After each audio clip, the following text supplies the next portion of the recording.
સરદારા વિશ્વ હિન્દુ પરિષદ સૌરાષ્ટ્ર પ્રાંતની જવાબદારી છે ધર્મ પ્રચારની. આ બનાવમાં 1 તારીખે એક દીકરીનો અમારો વિશ્વ હિન્દુ પરિષદનો જે હિન્દુની દીકરીઓ હેરાન હોય એના માટે એક અમે નંબર દાયર કરેલો છે 909-909-5525. આના નંબર ઉપર ફોન આવ્યો દીકરીનો અમે જ્ઞાતિને નામ જાહેર નથી કરતા. દીકરીનો ફોન આવ્યો, એવું કીધું કે મારી સાથે બળાત્કાર થયેલો છે, મારો ન્યૂડ વિડીયો ઉતારેલો છે અને મારે સુસાઇડ કર્યું છે. એટલે અમે કીધું બેન તારે સુસાઇડ કરવાની જરૂર નથી, એક વખત તમને અનુકૂળ હોય તો તમે વિશ્વ હિન્દુ પરિષદની કાર્યાલય આવી જાઓ અને પછી તમારે જે કરવું હોય તમારે શું છે, તમને અહીંથી ન્યાય ન મળે તો પછી બેન કાર્યાલય આવ્યા વિશ્વ હિન્દુ પરિષદને. અમારા વડીલ મોરબીઓ હતા બધાએ, અમારા વડીલ મોરબીએ બધાએ બેનને હિંમત આપી. અમે બધા સાથે બેઠા, બેન સાથે 3-4 કલાક બેઠા. બેનને એના ભાઈ બંને આવ્યા હતા અને બેનને વાતચીત કરી સરસ. પછી ત્યાંથી જ અમારા મોરબીની હાજરીમાં જ અમે સીધો જ સીપી સાહેબને ફોન કર્યો, સીધો જ ત્યાં કાર્યાલયથી કે સાહેબ આ રીતે દીકરી છે અને સુસાઇડ કરવાનું કહે છે અને સાહેબ આની સાથે લવ જેહાદનો એટલે કે વિધર્મી દ્વારા એને બળાત્કાર કરવામાં આવ્યો છે. એટલે કાંઈ વાંધો નહીં. સીપી સાહેબે એવું કીધું તમે કાલે આવી જાઓ મારી અહીંયા બપોરે 12 વાગે. એટલે અમે બપોરે 12 વાગે હું તો નહોતો જઈ શીખો કામવાથી. અમારા ભાઈ દીપકભાઈની સાથે ગયા હતા અને એ બેન ગયા હતા અને બેન સાથે એના બે મિત્રો છે, બેન લેડીઝ ગયા હતા. 4 જણા મળવાનું હોય છે, 4 જણા એ ગયા હતા મળવા. સીપી સાહેબને અંદર વાત કરી. સીપી સાહેબ આપણે ગૃહમંત્રી શ્રી હર્ષભાઈ સંઘવી સાહેબે ખૂબ સારો સપોર્ટ આપે છે. ગુજરાત સરકાર પણ આ બાબતે ખૂબ સારો સપોર્ટ આપે છે. સીપી સાહેબ પણ ખૂબ સારો સપોર્ટ આપ્યો. ડીસીપી સાહેબે પણ ખૂબ સારો સપોર્ટ આપ્યો. અને લવ જેહાદના કે ગમે એવો બનાવ હોય તો બધા જ પોલીસ સ્ટેશન બહુ સારો અમને સપોર્ટ કરે છે. પણ આ બનાવની અંદર સીપી સાહેબે અમારી નજર, આ લોકોની નજર સામે પીઆઈ સાહેબને ફોન કર્યો, પુરાનગર પીઆઈ મકવાણા સાહેબને. મકવાણા સાહેબે એવું કીધું કાંઈ વાંધો નહીં કે ગુનો દાખલ કરીશ. એટલે આ લોકો અહીંયા ગયા, સીધો અહીંયા ગયા એટલે બધી વાતચીત કરી. 2 તારીખે ગુનો લખવાનું ચાલુ કર્યું અને આરોપીની તમારે હું તો મીડિયાના માધ્યમથી કહેવા માગું છું, સીસીટીવી ફૂટેજ 2 તારીખથી લઈને બધા જાહેર કરવામાં આવે, આમ જાહેર જનતામાં. 2 તારીખથી આરોપીની અટક પણ કરી. જે બળાત્કાર કર્યો છે એ છોકરાએ સ્વીકાર્યો હોતે બળાત્કાર કર્યો છે આ બેનની હાજરીમાં, પીએ સાહેબની હાજરી બરાબર સ્વીકાર્યું હોતે અને આરોપીની અટક કરી આવ્યા. 2 તારીખે આરોપીની અટક થઈ ગઈ. આરોપીની અટક થઈ ગઈ. બેનનું 2 કોન્સ્ટેબલ નિવેદન એક રૂમમાં લઈ ગયા હતા. લેડીઝનું કોઈ પીએ કે કોઈ નિવેદન આ રીતનું ન લઈ શકે બળાત્કારનું, એનું લેડીઝ જ લઈ શકે અથવા લેડીઝ પીએસઆઈ લઈ શકે. એ લેડીઝે નિવેદન લીધું, બે લેડીઝ કોન્સ્ટેબલે નિવેદન એક રૂમમાં લીધું. રૂમમાં નિવેદન લઈ અને એનું બધું લખી નાખ્યું, ખાલી સાઇન કરવાની બાકી. ત્યાં પીઆઈ સાહેબને અહીંયા કોઈક આવ્યું કે ગમે જે થયું એ ક્યાં વહીવટની ખબર નથી, ગમે થયું તો જે બેનને અંદર બોલાવ્યા પીઆઈ સાહેબે ચેમ્બરમાં બોલાવી જે દીકરી સાથે બળાત્કાર થયો તો એ દીકરીને મોઢા ઉપર અરજી મારી, જા તારો આ ગુનો દાખલ કરવો નથી બળાત્કારનો, તારે જ્યાં દોડવું હોય ત્યાં દોડવા માંડ બરાબર. એટલે દીકરી રડતી બારી આવી. અમારા કાર્યકર્તાને વાત કરી કે આવું છું એટલે કીધું કાંઈ વાંધો નહીં, આપણા ડીજીપી સાહેબ ગાંધીનગર સાહેબ છે એની પાસે જવું, ગૃહમંત્રી હર્ષભાઈ સંઘવી સાહેબ આનું તુરંત નોંધ લેશે, ગૃહમંત્રી સંઘવી સાહેબ. એટલે તેમ છતાં અમે પછી વાતચીત કરી, પછી કાંઈ વાંધો નહીં, અમે સીપી સાહેબને પછી તુરંત ફોન કર્યો સાહેબ આ લોકો આવું કર્યું છે. પછી 2 તારીખે એ લોકોએ નો દાખલ કર્યો. 6 તારીખે અમે સીપી સાહેબને પાછો મળવાનો ટાઈમ લીધો. સીપી સાહેબને બપોરે 12 વાગે મળ્યા. સીપી સાહેબે ખૂબ સરસ સપોર્ટ કર્યો. ડીસીપી સાહેબે 6 તારીખે મળ્યા લોકોને, બેનને કીધું તું હિંમત હારમાં. 6 તારીખે સરસ સપોર્ટ કર્યો. 6 તારીખે બેનને ડીસીપી સાહેબે એવું કીધું કે અમે ગુનો દાખલ કરજો, તમારે ઉપાધિ નથી કરવાની બેન, તું તમ તારે બેને એવું કીધું કે તમ તારે અમે એમ કહીએ છીએ તમે બેન જે રિપોર્ટ મેડિકલ રિપોર્ટ કરીને સાહેબ દાખલ કરો, અમારે એમને નથી કરવો, અમે ખોટા કોઈ ઉપર આક્ષેપ નથી કરતા. સીસીટીવી ફૂટેજ જોડાવો અને ગુનો દાખલ કરવાની વાત કરી. ડીસીપી સાહેબે ત્યાંથી એને મોકલા કે અમે દાખલ કરી દેવું. 6 તારીખની 7 તારીખ ગઈ, 8 તારીખ ગઈ, 9 તારીખે ફોન આવે છે પોલીસ સ્ટેશનમાંથી પાછા અહીંયાથી વાળાભાઈનું કોઈને કરીને. વાળાભાઈ એમ કીધું તમે આવી જાઓ બપોર પછી. દીકરીઓ ગયું અહીંયા 6:30 આસપાસ ગયા, સવારે 6:30 આસપાસ દીકરીઓ અહીંયા ગયું બરાબર. મને ફોન આવેલો હતો, મેં ફોન કરેલો હતો. મેં કીધું હતું કે અમારા બજરંગ દળના મધ્ય જિલ્લાના પ્રમુખ આવે છે, હર્ષભાઈ મુથરેજાઈ લઈને આવે છે, સાહેબ મારે નવસારી પ્રાંત જિલ્લાની બેઠક છે તો હું ક્યાં જાઉં છું. એટલે એને અમે અહીંયા મોકલા પ્રમુખને અને એના બીજા 2 બહેનો સાથે હતા, બેન સાથે 2 બહેનોને અને બેનને 3 ને 4 જણાને અમે અહીંયા મોકલા, 4-5 જણા. તો જેવા એ પીઆઈ સાહેબની ચેમ્બરમાં ગયા ત્યારે મેં એને ફોન કર્યો હતો. મારે ફોન ઉપર વાત થઈ વાળાભાઈ કે અમારા પ્રમુખને આવી ગયા છે, તમારું નિવેદન ને બધું લખાઈ ગયું છે, અહીંયા કમ્પ્લેટ છે, ખાલી એને સાઇન કરવાનું છે, સાઇન કરીને એને ત્યાંથી રવાના કરો. તમારે જે પ્રોસેસ કરવાની હતી થઈ ગઈ, કાંઈ વાંધો નહીં.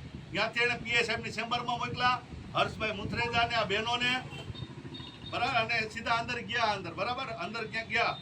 પીએ સાહેબની ચેમ્બરમાં ગયા. અને હવે મને જે વાત જાણવા મળે છે હું તમને વાત કરું. તમારે સીસીટીવીના માધ્યમથી દોરાવવાની છૂટ છે. જે દીકરીઓ, હિન્દુની દીકરીઓ બે, અત્યારે કોઈ દીકરીઓ પોલીસ સ્ટેશનનું પગથિયું ચડવા તૈયાર નથી. હિન્દુની બે દીકરીઓ એની મિત્ર હતી અને અમારી હિંમતના લીધે કે બેન જાઓ તમે તારે કાંઈ થાય તો અમારી જવાબદારી છે તમને. એ બેન અહીંયા ગયા, અહીંયાથી બે બહેનો અહીંયા ગયા, સાથે ગયા. અને જેવા અંદર ગયા એવા પીઆઈ સાહેબે હર્ષભાઈને કીધું તું કોણ છો? એટલે એને કીધું સાહેબ હું બજરંગ દળનો મધ્ય જિલ્લાનો પ્રમુખ છું અને મને કૌશિકભાઈને કીધું છે આ રીતનો ગુનો દાખલ કરવાનો. તમને ફોન આવ્યો છે, લખાઈ ગયું છે, દાખલ કરવાનો. એટલે હર્ષને સાહેબને જે બીજા જે તત્વારે જે વહીવટ થયો હોય, હું તો આપના માધ્યમથી કહેવા માંગુ છું કે આની ઉપર આ મકવાણા સાહેબ ઉપર એસીબીની તપાસ બેસાડવામાં કેટલી પ્રોપર્ટી છે, કેટલી સંપત્તિ છે, આના ઉપર મોટો વહીવટ કરીને અને સીધો અમારા હર્ષભાઈને મારવા જ મળી ગયા. હર્ષભાઈને મારવા મળી ગયા, વાંધો ને. પીઆઈ અને કોન્સ્ટેબલ સીધા એનો ખેસ પકડીને બજરંગ દળો, અમારું બજરંગ દળનું પણ એને અપમાન કરેલું. ખેસ પકડાતો જ નથી કોઈનાથી અને બજરંગ દળનો ખેસ પણ એને ઘા કરી દીધેલો છે. સીસીટીવી ફૂટેજમાં દોરાવવાની છૂટ છે, તમને જાહેર કરવાની છૂટ છે હું તો કહું.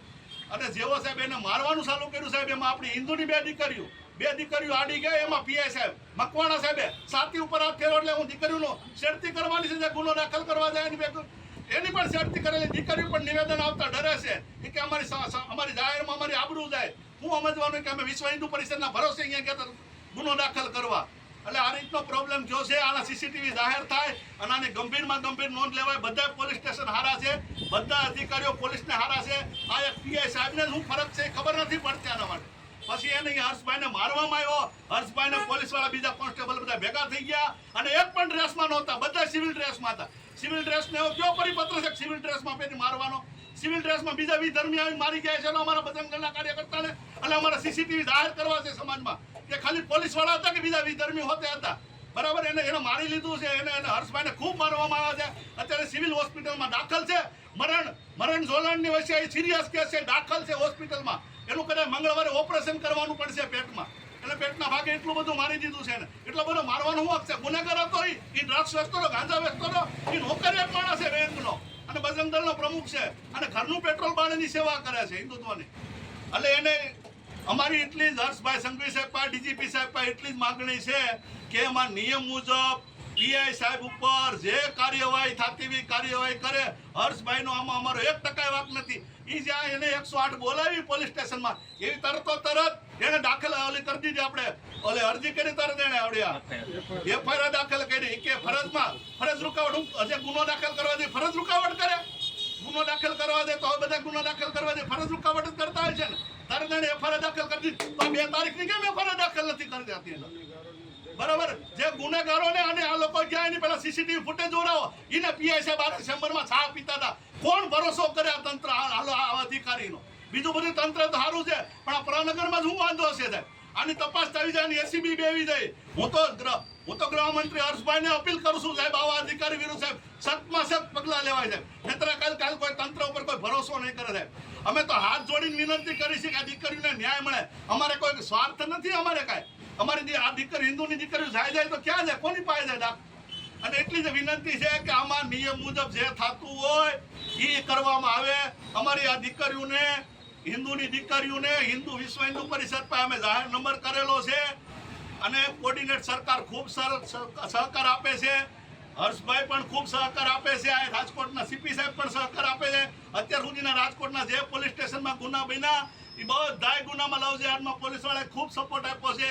પણ આ એક પીઆઈ સાહેબને જ વાંધો હતો સાહેબ કે બજરંગ દળ વાળાને શું વાંધો હોય, શું એને વહીવટ કર્યો હોય સાહેબ ભગવાન જાણે, એના કરમ જાણે, બરાબર સાહેબ. એટલે આ રીતનો હકીકત બનાવશે. સીસીટીવી ફૂટેજના આધારે તમને છૂટ છે સાહેબ બધી તપાસ કરવાની. અમે એમ કહીએ છીએ કે અમારે નિયમ બારું ક્યાંય જવું નથી, નિયમમાં રહીને જ કામ કરવું છે સાહેબ. પણ આ સાહેબ હવે આ ક્યારે અટકશે સાહેબ? આવું ક્યારે અટકશે? ઓલી દીકરી સુસાઇડ કરવા જતી દીકરીને જો આમ અમારી પાસે ભરોસો ઉડી જાય, પોલીસવાળા પાસે ભરોસો ઉડી જાય તો છોકરીઓ જાય કે કાલ સવારે નંદનીનો બનાવ નથી બન્યો, એને મારી નાખી કે મર્ડર થયું છે, હજી સાબિત નથી થયું. ફોરેન્સિક લેબ આવશે ત્યારે ખબર પડશે. એના પરિવારમાં સાહેબ અમારે હારે રહેવું પડતું ત્યારે સાહેબ ગુનો દાખલ થયો હતો. સાહેબ આ જે પરિવારને તકલીફ છે એ બધા વિશ્વ હિન્દુ પરિષદ પાસે આવે છે. અમે એવું નથી કહેતા વિશ્વ હિન્દુ પરિષદ પાસે જે દીકરીઓને તકલીફ, અમે તો એમાં કહીએ છીએ જે પરિવારને તકલીફ હોય પરિવાર પણ આવે છે. એ પરિવારના પણ અમારે પરેશભાઈ છે, વિનયભાઈ છે, દીપકભાઈ છે, બધે આખું સંકલન કરીને અને રસ્તો કાઢીને અને અમે સોલ્વ કરી દઈએ છીએ. ભારત માતા કી જય. પરેશ રૂપારેલિયા, રાજકોટ વિભાગ મંત્રી. શું ઘટના બની હતી? ઘટના એવી બની હતી કે નવજેહાદનો એક ગુનો જે 2 તારીખથી ચાલુ હતો અમારી પાસે વાતચીત, અને 2 તારીખે સીપી સાહેબ સાથે વાત થઈ અને કાર્યકર્તા અને અધિકારીઓ અમારા સીપી સાહેબને મળ્યા હતા. સીપી સાહેબે સુરેન્દ્રનગરમાં સૂચના આપી હતી ફરિયાદ કરવાની, એટલે ત્યાં નિવેદન બધું લેવાઈ ગયું. પછી ફરિયાદ નહોતી લેવાની. પછી 4-5 દિવસ પછી ફોન આવ્યો હતો કે ફરિયાદમાં સહી કરી આપ, નિવેદનમાં જે નિવેદન આપ્યું એમાં સહી કરી આપ. એટલે આની પહેલાં જે કાર્યકર્તા કહેતા કે બહેનોને દબાવીને નિવેદન ફેરવવામાં પ્રેશર કરવામાં આવ્યું હતું પીઆઈ દ્વારા, અને એ પીઆઈ પ્રેશર ટૂંકમાં ન કરે એના માટે અમે બજરંગ દળના સંયોજક આપણા હર્ષભાઈ અને બીજા 2-3 બહેનોને બધા સાથે ગયા હતા કે આ નિવેદન ન ફેરવાય, જે કાંઈ નિવેદન બેન આપે છે એ પ્રમાણે લઈ લે. પણ પીઆઈ સાહેબની ટૂંકમાં એ માનસિકતા નહોતી કે એ પ્રમાણે જે કીધું એ પ્રમાણે નિવેદન લઈ, એને કંઈક નિવેદન ફેરવવામાં રસ હતો. એટલે એ પ્રમાણે નિવેદન નહોતું લેવું. એટલે એ વાતને લઈને અમારે હર્ષભાઈ સાથે એને મગજમારી થઈ કે નિવેદન જે આપે એ પ્રમાણે લઈ લો, અને પીઆઈ સાહેબને એ લેવું નહોતું. એટલે ગમે એમ કરીને ત્યાંથી બજરંગ દળના પ્રમુખને ટૂંકમાં અહીંથી કેમ બહાર કાઢવા એના માટે એને ઉપાડી અને માર મારવામાં આવ્યો.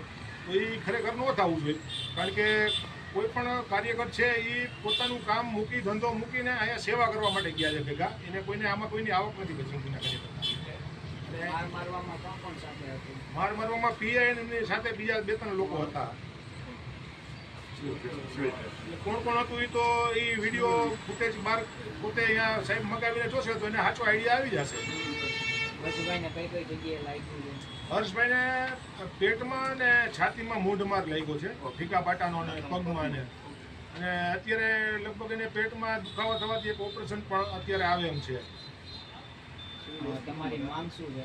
અમારી માંગ એ છે કે જે કાંઈ છે દરેક પોલીસ ચોકીમાં પીઆઈ દ્વારા બહુ સારી રીતે આ બધા કિસ્સાઓ સાંભળી અને નિવેદન લેવામાં આવે છે. તો આ પીઆઈને જે કાંઈ તકલીફ હોય, આપણને ખબર નથી ને શું તકલીફ પડી, તો આ પીઆઈ સાહેબની ઉપર યોગ્ય કાર્યવાહી કરે તંત્ર અને સરકાર.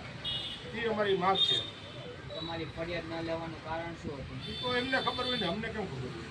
તમારા ભાઈએ જેમ વાત કરી કોઈ અજાણ્યા શખ્સ આવ્યો અને ચા હા, એ આરોપી એની પહેલાં અહીંયા ચેમ્બરમાં ચા પાણી પીતા હતા.